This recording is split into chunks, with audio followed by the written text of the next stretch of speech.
Good evening. Good evening, students. Now start Hindi first lecture. और बहुत interesting, बहुत मजेदार हम लोग आज टॉपिक पढ़ने वाले हैं और उम्मीद करूंगा कि आप सब लोग एंजॉय करेंगे। तो शुरुआत करते हैं।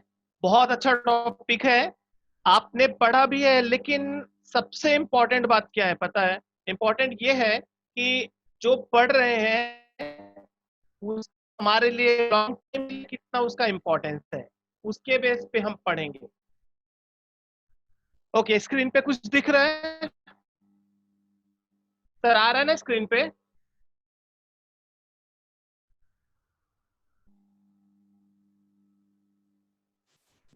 हाँ सर, स्क्रीन पे दिख रहा है सर, परफेक्ट। पीपीटी ऑन है ना? PPT okay okay students, now start Hindi grammar. Hindi grammar ऐसा सुनने में बहुत वो लगता है ना, अरे ग्रामर ग्रामर ग्रामर बहुत, बट आज एक ऐसा टॉपिक आपको पढ़ाने वाला हूँ कि आपको पूरा 2 साल नहीं भूलेगा। मस्त एकदम 9th 10th दोनों के लिए, और फुल मार्क्स लेने के लिए तैयार हो जाओ। सबके सामने नोटबुक और पेन होना चाहिए।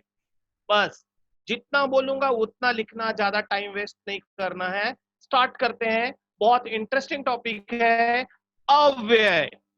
अव्यय मतलब अविकारी शब्द है।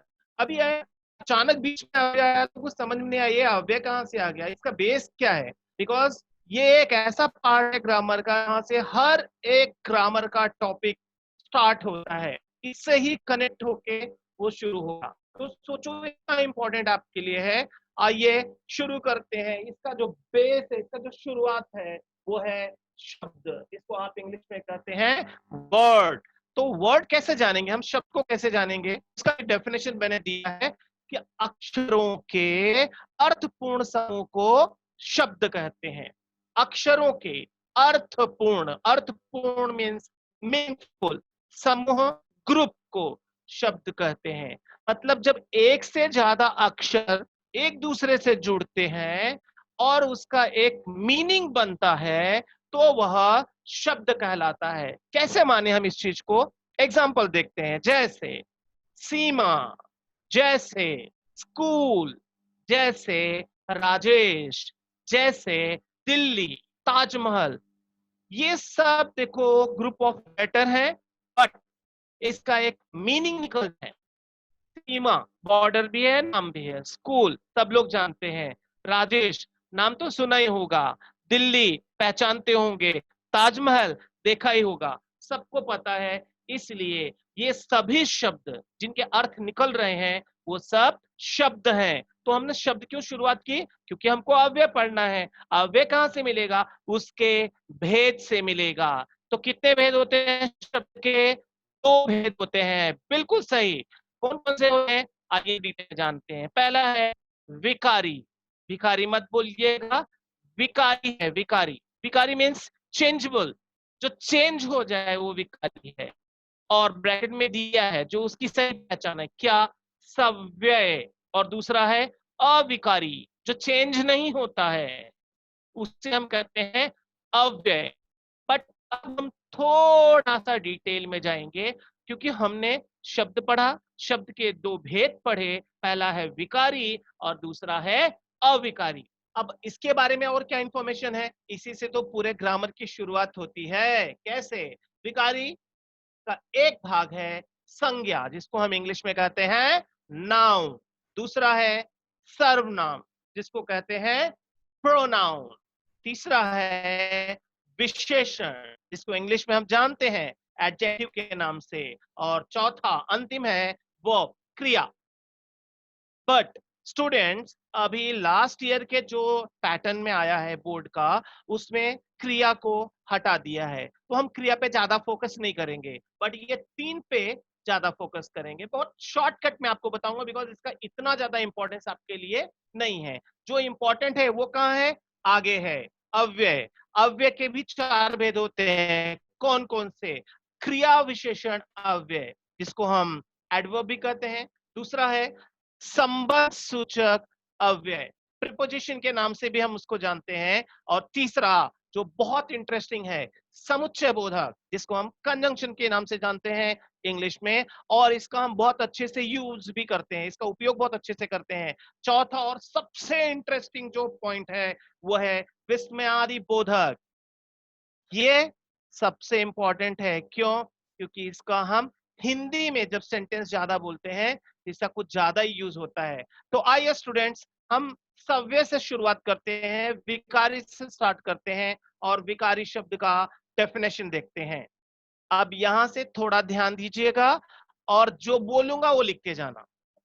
जिन शब्दों में लिंग मीन्स जेंडर, वचन, नंबर, कारक, केस में परिवर्तन हो, ध्यान देना, जिन शब्दों में, अभी वो शब्द चाहे जेंडर हो, चाहे नंबर हो और चाहे केस हो, अगर उसमें चेंज हो रहा है, परिवर्तन हो रहा है, तो वो सव्य है शब्द, सव्य शब्द कहते हैं। कैसे?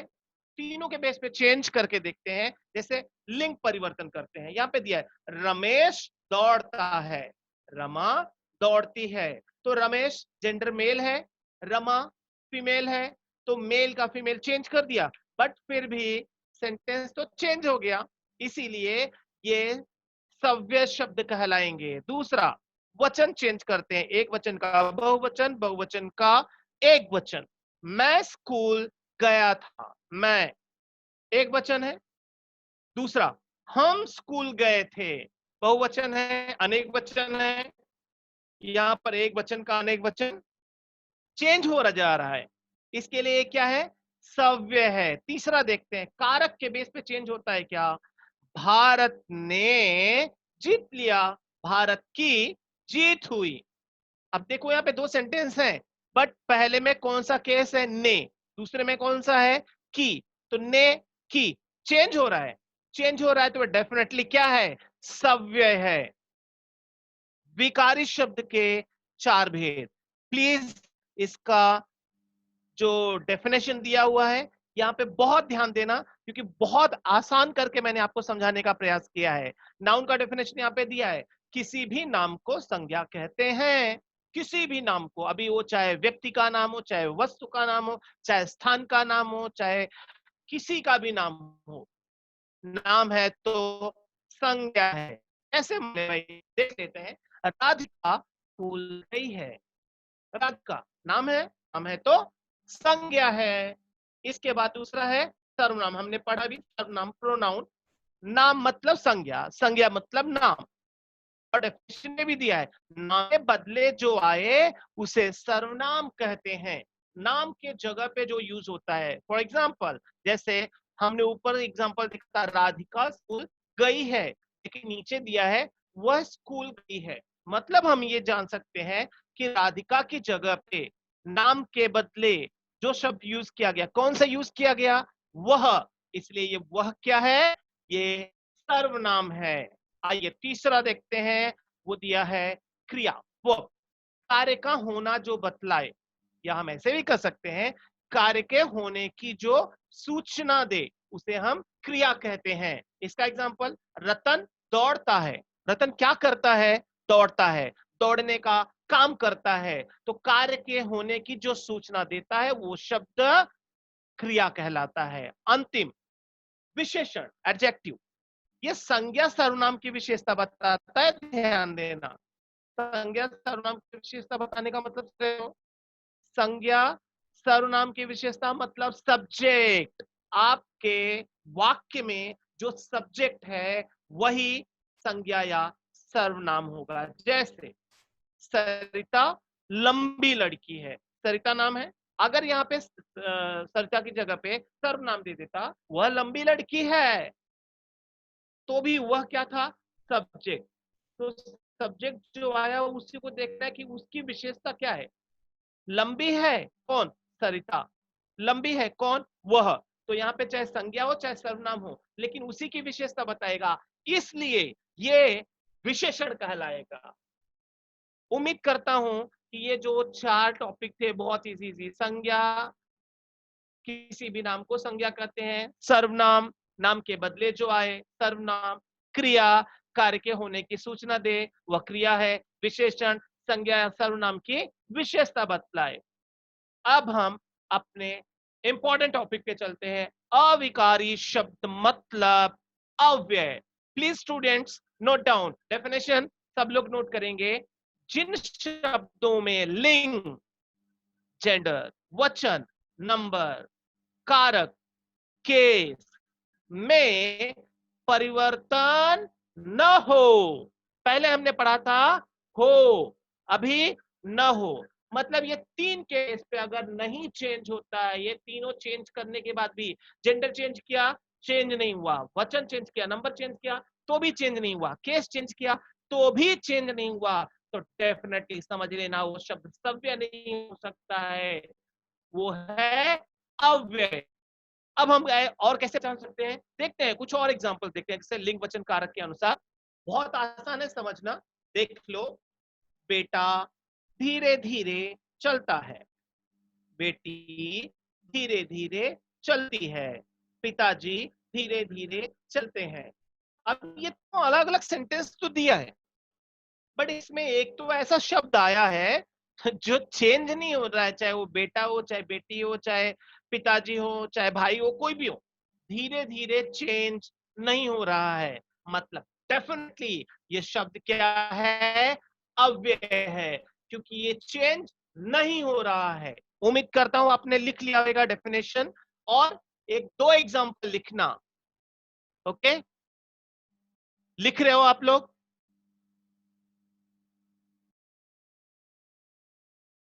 आगे बढ़े। ओके, चलो आगे बढ़ते हैं। अविकारी शब्द के चार भेद होते हैं, चार भेद जो सबसे इंपॉर्टेंट है। हमने आगे देखा था चारों पॉइंट, अब हम एक एक करके हम देखेंगे। Please note down all four types.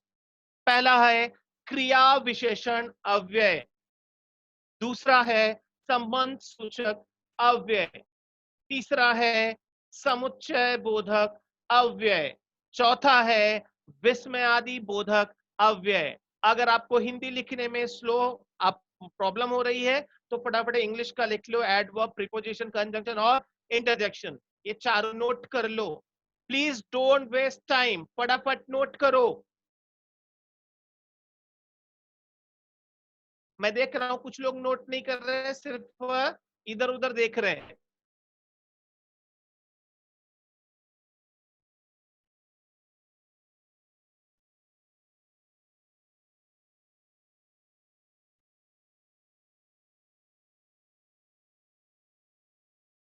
Okay, now start.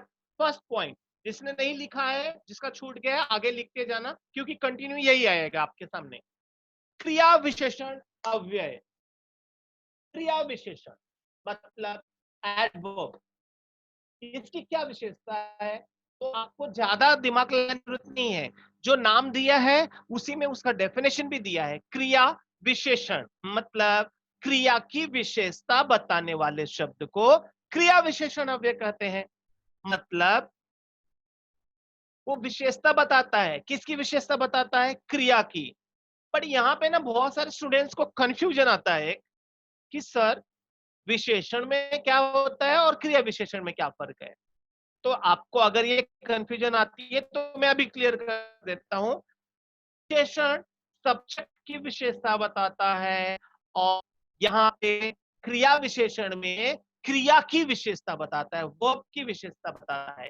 कैसे, देखते हैं एग्जांपल। बैलगाड़ी धीरे धीरे चलती है, बैलगाड़ी धीरे धीरे चलती है कैसे चलती है, धीरे धीरे चलती है। चलना क्या है, क्रिया है, चलने की विशेषता क्या है, धीरे धीरे।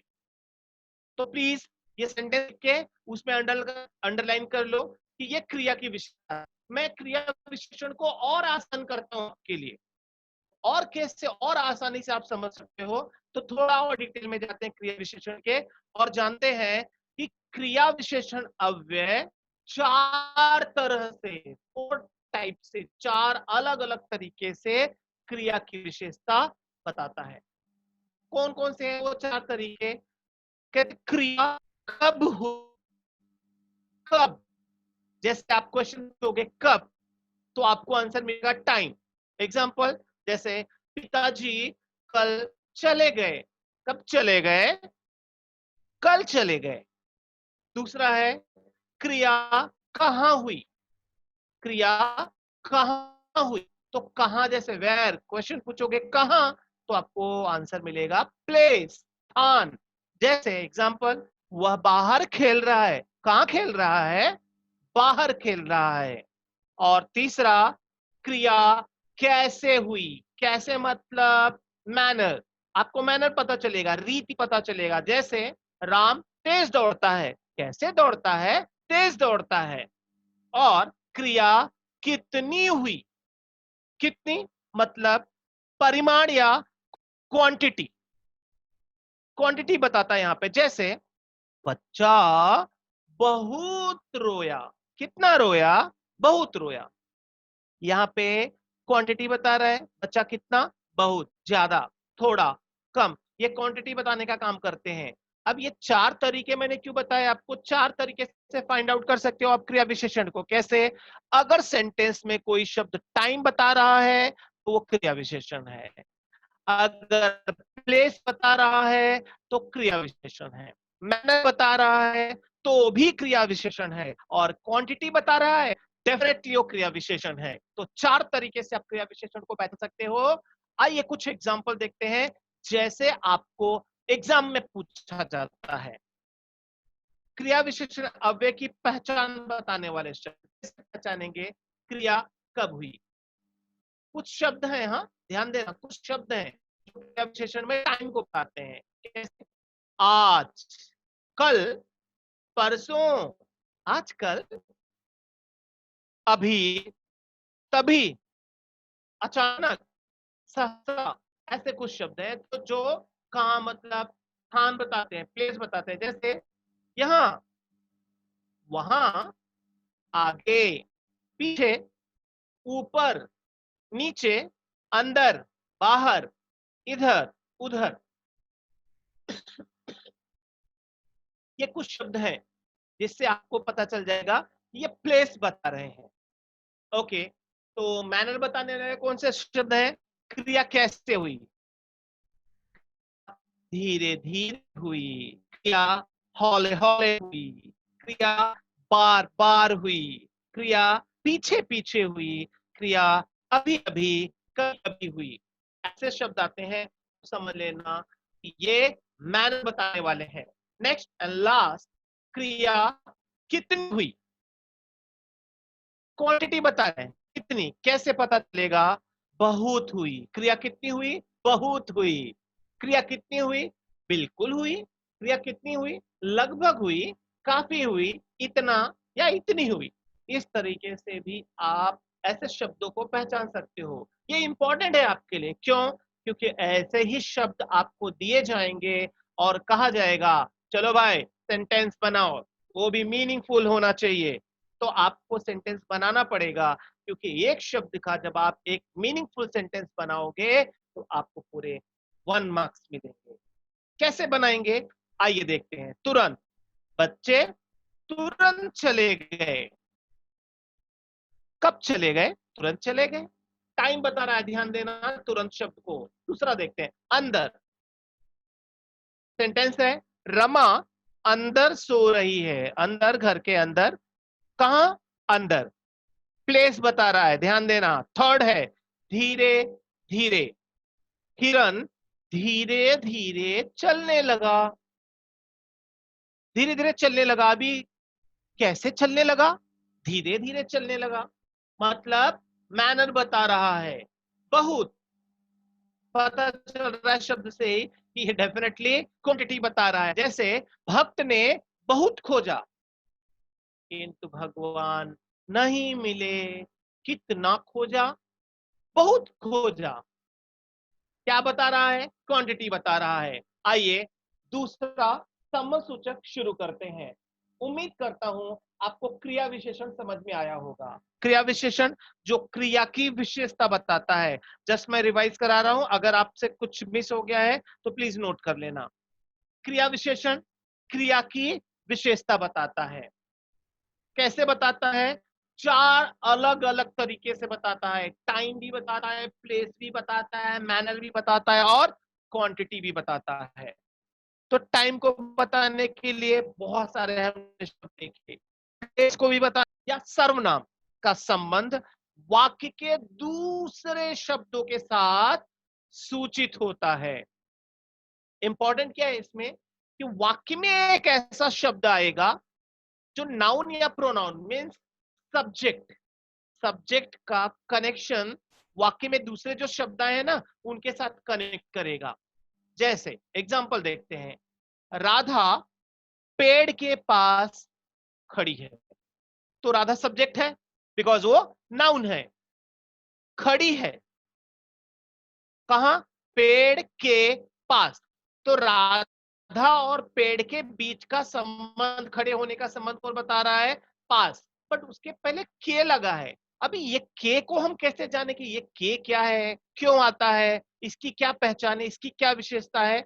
इसको थोड़ा सा और आसान करके समझते हैं। इसके लिए मैंने एक पॉइंट यहां पे मेंशन किया, प्रायः अक्सर संबंध सूचक अव्यय शब्द से पहले, पहले मीन्स लेफ्ट में कुछ विभक्ति कारक होते हैं जो बताते हैं कि उनके बाद मतलब राइट में जो शब्द आएगा वो डेफिनेटली क्या होगा? संबंध सूचक अव्यय।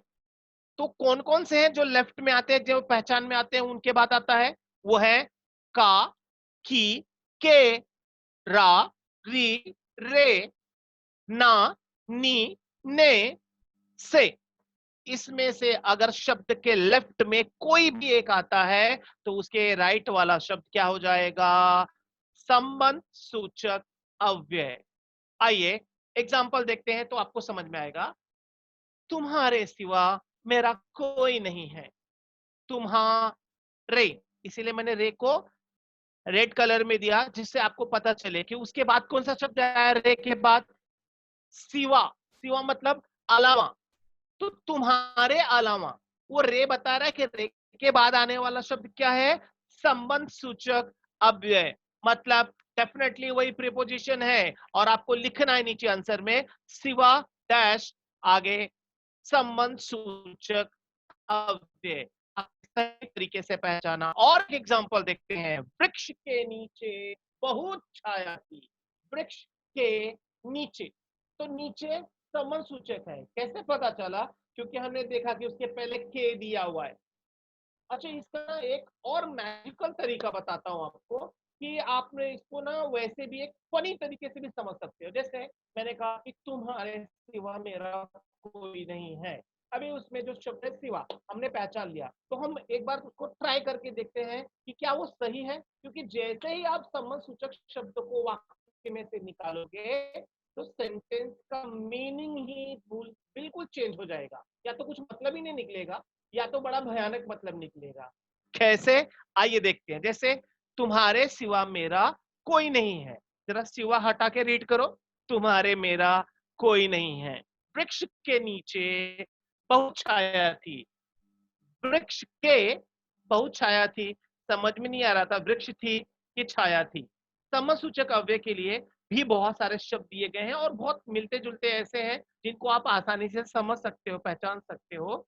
तो इसके लिए हम सिर्फ सीधा सेंटेंस पे आते हैं। धन के बिना कोई नहीं पूछता है। अपने तरीके से जरा, धन के कोई नहीं पूछता है, ऐसा होता है क्या? क्योंकि बिना तो हमने हटा दिया, सेंटेंस का मीनिंग ही सब गड़बड़ हो गया। गर्मी के कारण बुरा हाल है, के कारण लिखो या कारण लिखो, दोनों सही है। तो गर्मी के बुरा हाल है, सोचो मीनिंग चेंज हो गया ना, पूरा मीनिंग गड़बड़ हो जाएगा अगर आप संबंध सूचक शब्द को वाक्य में से निकाल दोगे। आगे, कुएं के अंदर शेर दिखा, कुएं के शेर दिखा, समझ में नहीं आया कुआं दिखा कि शेर दिखा, इसीलिए संबंध सूचक शब्द अंदर है या के अंदर है जो आपको सही पहचान कर लिखना है। मुझसे पहले तुम आ जाओ, कितना अच्छा लग रहा है सेंटेंस पढ़ने में, लेकिन पहले जरा हटा के मुझसे तुम आ जाओ, ऐसा लग रहा है जैसे फाइट करने की बात कर रहा है। संबंध सूचक अव्यय का वाक्य प्रयोग जो आपको एग्जाम में पूछा जाएगा, जैसे बाहर, सेंटेंस मीनिंगफुल होना चाहिए जो आप सेंटेंस बनाओगे। और मीनिंगफुल सेंटेंस बनाने के टाइम में आपको सबसे ज्यादा ख्याल रखना है कि आपका सब्जेक्ट नाउन से हो, नाम से हो। घर के बाहर उपवन है, हमने मीनिंगफुल सेंटेंस बनाया क्योंकि बाहर हटा के सेंटेंस देख लो, घर के उपवन है, मीनिंगलेस हो गया, इसीलिए हमने बाहर जैसे जोड़ा, घर के बाहर उपवन है। सिवा, तुम्हारे सिवा यह काम और कौन करेगा? तुम्हारे सिवा, सिवा मीन्स अलावा, मैंने इसके पहले भी बताया था। कारण, बेरोजगारी के कारण गरीबी बढ़ती है, कारण है हमको पता चला क्योंकि उसके पहले क्या आया?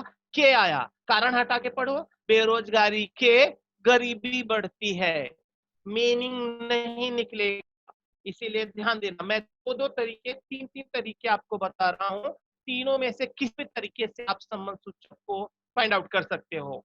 लास्ट, पहले सेंटेंस दिया है आपके सामने, भोजन के पहले हाथ मुंह धोना चाहिए। आजकल वैसे भी कोरोना चल रहा है तो साफ सफाई बहुत जरूरी है। भोजन के पहले मतलब खाना खाने के पहले हाथ मुंह धोना चाहिए, बट जरा पहले हटा के तो पढ़ो, भोजन के हाथ मुंह धोना चाहिए, मीनिंग चेंज हो गया कि खाना कोई धोता है क्या? नहीं। इसलिए अगर आप संबंध सूचक शब्द का वाक्य में सही प्रयोग करोगे तो आपके वाक्य का सही मतलब निकलेगा, अन्यथा कोई मतलब नहीं निकलेगा।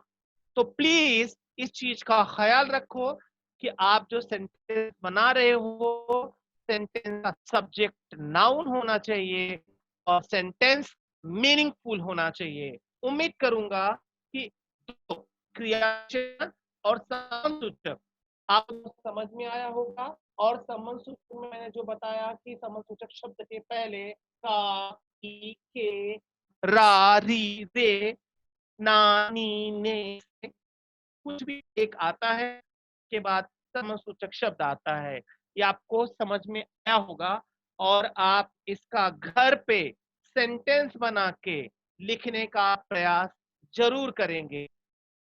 नेक्स्ट लेक्चर में मिलते हैं। Bye bye, bye, take care students.